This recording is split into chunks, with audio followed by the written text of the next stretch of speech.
उत्तर प्रदेश के मुजफ्फरनगर जनपद से एक बेहद चौंकाने वाली और दुखद घटना सामने आई। ये मामला है गांव बसी कला का, जहां पारिवारिक रिश्तों के बीच तनाव और व्यक्तिगत संबंधों को लेकर उत्पन्न विवाद ने एक गंभीर आपराधिक घटना का रूप ले लिया। पुलिस के अनुसार देर रात को एक युवती ने कथित तौर पर अपने ही परिवार के सदस्यों को भोजन में नशीला पदार्थ मिलाकर सुला दिया। इसके बाद घर में मौजूद एक मासूम बच्ची को पानी के टैंक में बंद कर दिया, जिसके कारण उसे अपनी जिंदगी से हाथ धोना पड़ा। इतना ही नहीं, साथ ही सो रही भाभी पर भी धारदार हथियार से हमला कर दिया, जिसके कारण वह गंभीर रूप से घायल हो गई। इस दौरान महिला के 3 अन्य बच्चे भी घायल बताए जा रहे हैं। इस घटना के बाद घर से आ रही आवाजों को सुनकर ग्रामीण मौके पर पहुंचे तो उन्होंने तत्काल इस मामले की सूचना पुलिस को दी। सूचना मिलते ही स्थानीय पुलिस टीम, डॉग स्क्वाड और फोरेंसिक की टीम मौके पर पहुंची और घायल महिला तथा बच्चों को तुरंत उपचार के लिए अस्पताल में भर्ती भी करवाया गया।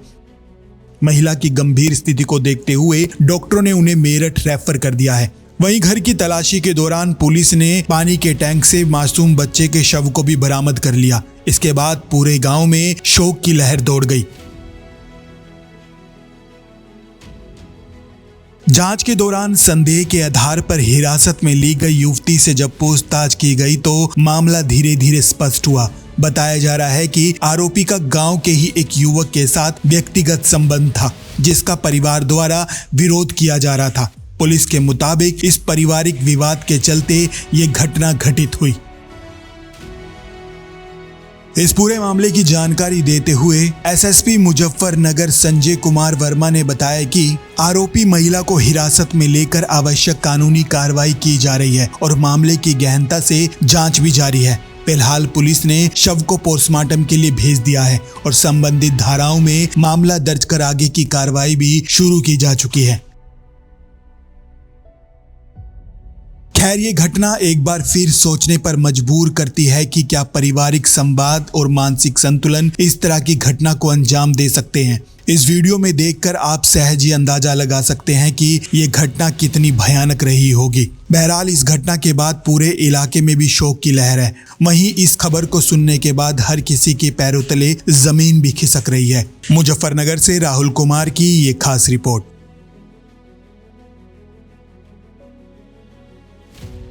देखिए, पिछली रात में देर रात में 2-2:30 बजे के आसपास एक सूचना मिली थी कि एक छोटी बच्ची का अपहरण हो गया है।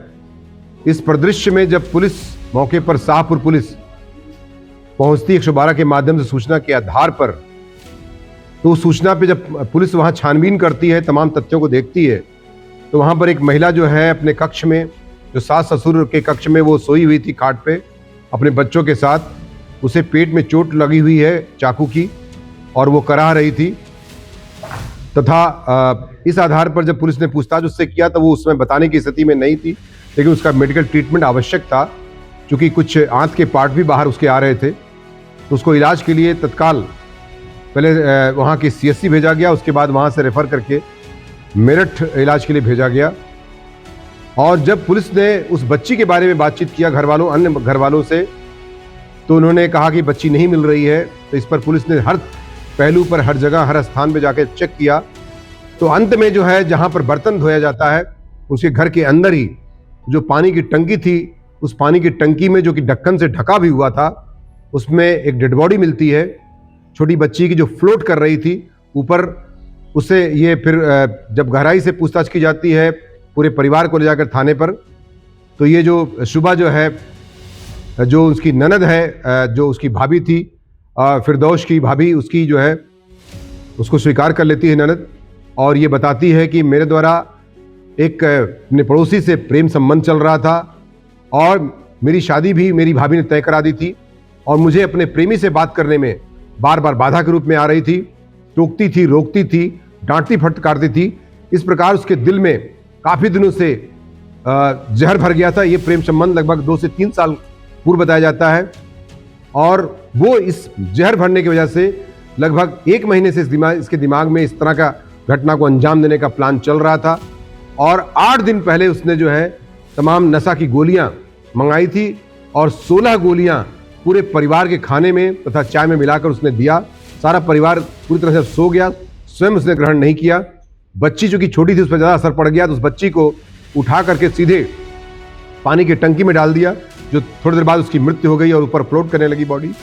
इस परिदृश्य में उसके बाद जब उससे कड़ाई से पूछताछ और की जाती है तो उसने चाकू वगैरह जो अपनी भाभी पर उसने प्रहार किया था वो बरामद कर लिया गया है। उसने जुर्म कबूल कर लिया है और नियमानुसार 103 बीएनएस के तहत जेल भेजने की कार्रवाई सुनिश्चित की जा रही है। सर, पूछताछ में बताया कोई पछतावा है उसको?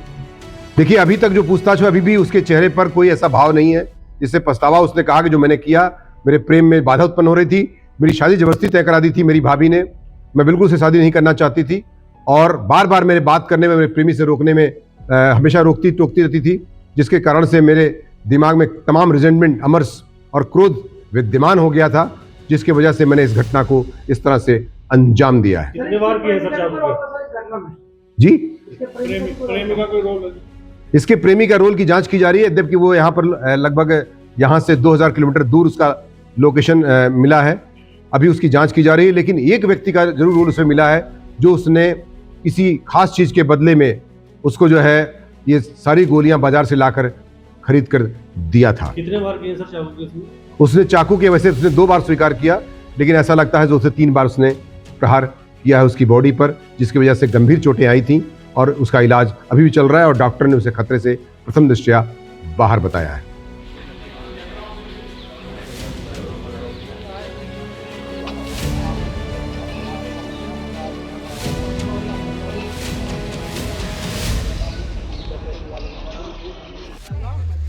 भैया रोक ले।